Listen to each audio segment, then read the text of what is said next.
आप सभी को पहला क्वेश्चन दिख रहा होगा। जो ये पहला क्वेश्चन के पास हम सब लोग चलेंगे।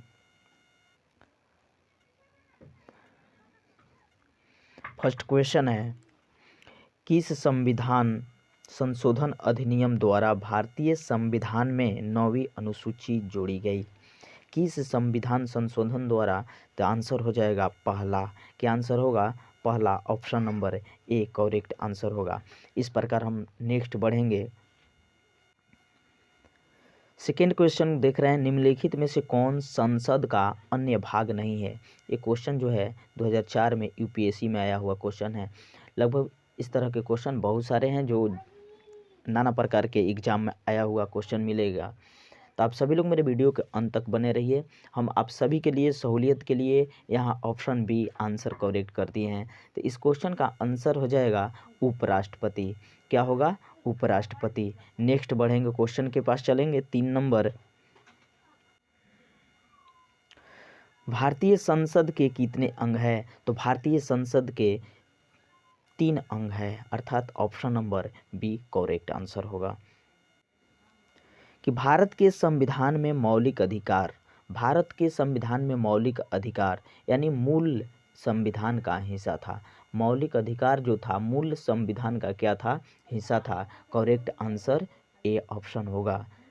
नेक्स्ट क्वेश्चन देख रहे हैं, मौलिक अधिकारों को लागू करने का दायित्व किसको है? उपयुक्त दोनों। क्या है? उपयुक्त दोनों, मतलब उच्च न्यायालय पर और उच्चतम न्यायालय पर लागू करने का ये दायित्व है मौलिक अधिकार को। इस दोनों ऑप्शन करेक्ट होगा।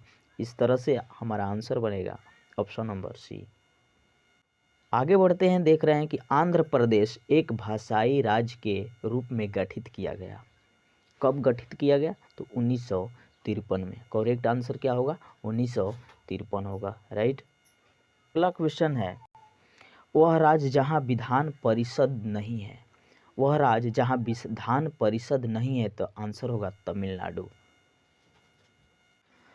नेक्स्ट क्वेश्चन, निम्नलिखित में से किस प्रदेश में विधान परिषद नहीं है? तो आंसर हो जाएगा उत्तराखंड। क्या आंसर होगा?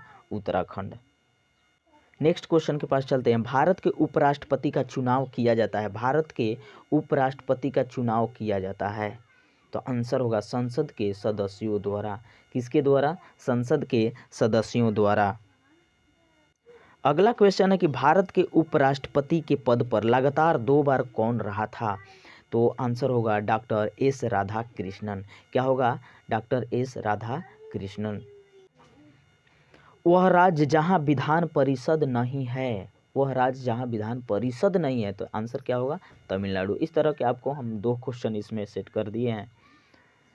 अगला क्वेश्चन देख रहा है कि निम्नलिखित में से किस प्रदेश में विधान परिषद नहीं है? तो आंसर होगा उत्तराखंड। क्या आंसर होगा? उत्तराखंड, यानी ऑप्शन नंबर डी।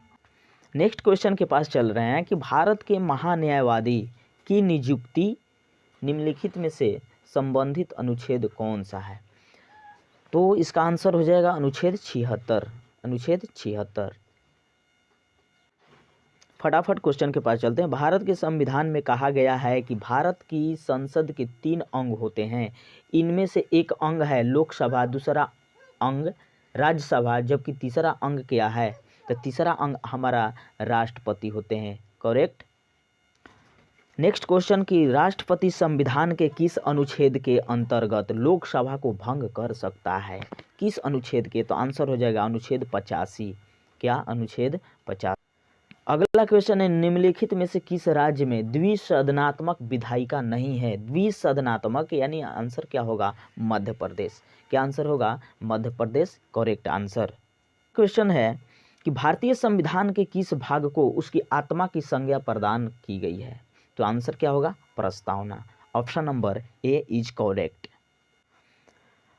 अगला क्वेश्चन है, संविधान निर्माताओं ने किस पर विशेष ध्यान दिया था? किस पर विशेष ध्यान दिया था? तो आंसर हो जाएगा प्रस्तावना पर। क्या आंसर होगा? प्रस्तावना। अगला क्वेश्चन है कि भारत में एकल नागरिकता की अवधारणा अपनाई गई है। भारत में एकल नागरिकता, तो भारत में एकल नागरिकता कहाँ से अपनाई गई है? तो आंसर होगा इंग्लैंड से। कहाँ से? इंग्लैंड से।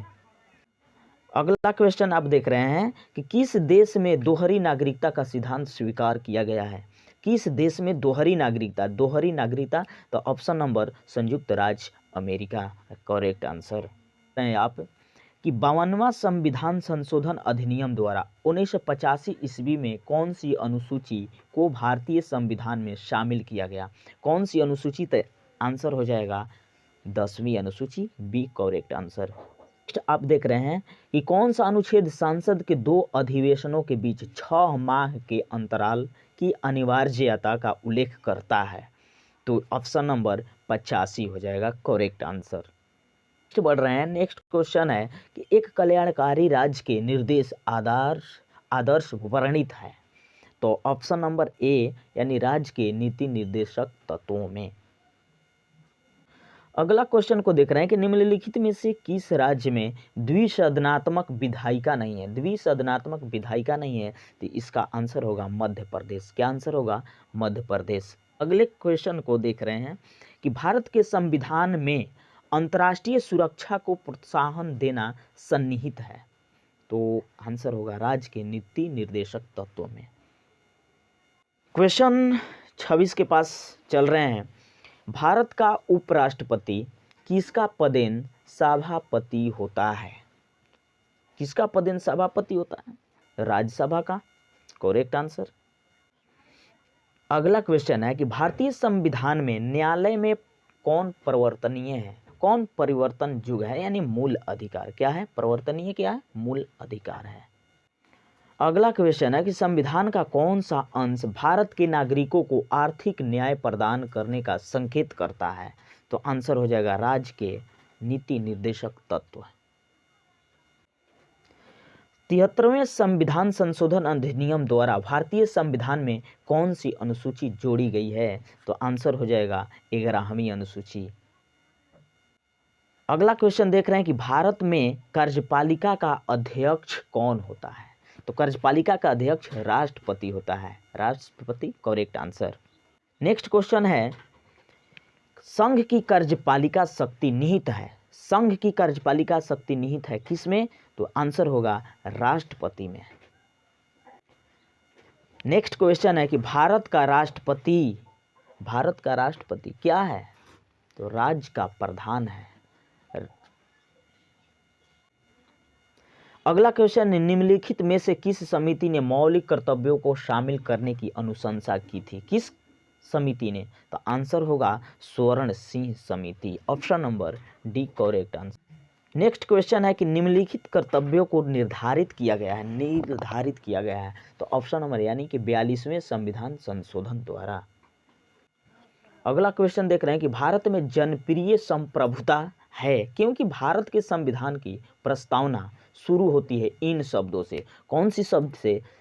आंसर होगा ऑप्शन नंबर डी हम भारत के लोग। अगला क्वेश्चन है कि भारत का संविधान भारत को कैसे वर्णित करता है। तो आंसर क्या होगा राज्यों का संघ। क्या राज्यों का संघ। अगला क्वेश्चन है कि भारतीय संघ में किसी राज्य को सम्मिलित करने का अधिकार किसे है। तो आंसर क्या होगा संसद को। आंसर क्या होगा संसद को। नेक्स्ट आप क्वेश्चन को देख रहे हैं कि मूलभूत संविधान में कौन से भाग में राज्य लोक कल्याण की संकल्पना सम्मिलित की गई। तो option number D correct answer राज्य के नीति निर्देशक तत्वों में। क्वेश्चन है कि निम्नलिखित में से कौन सा राज्य नीति निर्देशक सिद्धांत नहीं है। तो यह आंसर होगा निजी संपत्ति की समाप्ति करेक्ट आंसर। अगला क्वेश्चन है कि संसद के किसी भी सदन के 2 सत्रों के बीच अंतराल किससे अधिक नहीं होना चाहिए। तो आंसर आता है 6 महीने से अधिक। अगला क्वेश्चन देख रहे हैं कि वर्तमान लोकसभा में प्रत्येक राज्य के लिए स्थानों का आवंटन आधारित है। प्रत्येक राज्य के लिए स्थानों का आवंटन है। तो आंसर हो जाएगा 1971 की जनगणना पर। क्या आंसर होगा 1971 की जनगणना पर। क्वेश्चन है कि लोकसभा में राज्यवार सीटों का आवंटन 1971 की जनगणना पर आधारित है, यह निर्धारण किस वर्ष तक यथावत रहेगा? तो इसका आंसर होगा ऑप्शन नंबर बी यानी 2026 तक। अगला क्वेश्चन है कि राज्यसभा किसके द्वारा भंग की जा सकती है? तो राज्यसभा किसी के द्वारा भंग नहीं की जा सकती है, जिसका आंसर होगा उपयुक्त में से किसी के द्वारा नहीं, ऑप्शन नंबर डी। अगला क्वेश्चन है कि संसदीय तंत्र में वह व्यक्ति प्रधानमंत्री चुना जाता है जो निम्न का नेता होता है। किसका नेता होता है? तो आंसर होगा निम्न सदन में बहुमत दल का। अगला क्वेश्चन है कि प्रधानमंत्री की नियुक्ति राष्ट्रपति करता है, यह किस संविधान में वर्णित है? किस अनुच्छेद में वर्णित है? संविधान के किस अनुच्छेद में? तो आंसर होगा अनुच्छेद 75। लोक लेखा समिति में कितने सदस्य हैं? लोक लेखा समिति में कितने सदस्य हैं? तो आंसर होगा 22। क्या आंसर होगा? 22। अगला क्वेश्चन है कि लोक लेखा समिति के सदस्य मतलब आंसर क्या होगा? संसद के दोनों सदनों में से चुने जाते हैं। कौन चुने जाते हैं? लोक लेखा समिति के सदस्य संसद के दोनों सदनों में से चुने जाते हैं। अगला क्वेश्चन है कि भारत में रहने वाला ब्रिटिश नागरिक दावा नहीं कर सकता। क्या दावा नहीं कर सकता? यानी व्यापार और व्यवसाय की स्वतंत्रता का अधिकार। अगला क्वेश्चन है कि पटना उच्च न्यायालय की स्थापना कब हुई? पटना उच्च न्यायालय की स्थापना कब हुई? तो आंसर होगा 1916 में। क्या आंसर होगा? 1916 में। लास्ट क्वेश्चन आप देख रहे हैं कि उत्तराखंड उच्च न्यायालय की स्थापना कहाँ की गई? उत्तराखंड उच्च न्यायालय की स्थापना कहाँ की गई? तो आंसर होगा Nainital is correct answer. I hope कि हमारी वीडियो आप सभी को पसंद आई होगी, तो आप सभी लोग मेरे चैनल को सब्सक्राइब करें, लाइक करें और अधिक से अधिक शेयर करें। Thank you so much for this watching.